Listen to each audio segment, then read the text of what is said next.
शाम होते ही गांव में अफरा तफरी मच गई। ठीक 7 बजते ही डरावनी घंटी बजने लगी। सभी लोग जल्दी जल्दी अपने अपने घरों में घुसने लगे। इसी गांव में रहता था राइस्टार और उसकी छोटी बहन पीहू।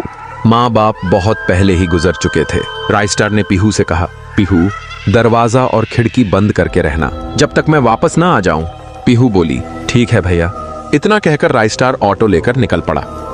इधर पीहू अपने कपड़े समेट रही थी, तभी उसे एक अजीब सी अलग तरह की आवाज सुनाई दी।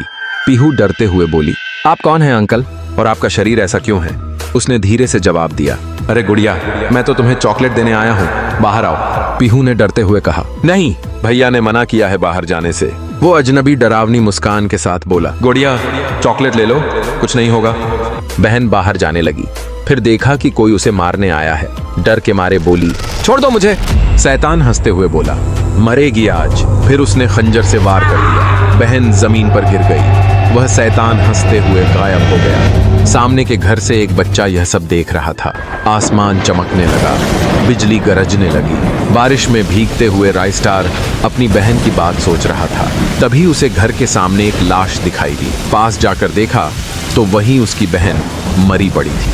राइस्टार चीखते हुए रो पड़ा। अब उसकी आंखों में आंसुओं की जगह गुस्से की आग जल रही थी। वह गांव वालों को चीखते हुए बुलाने लगा, कौन मारा है? ये किसका घिनौना काम है?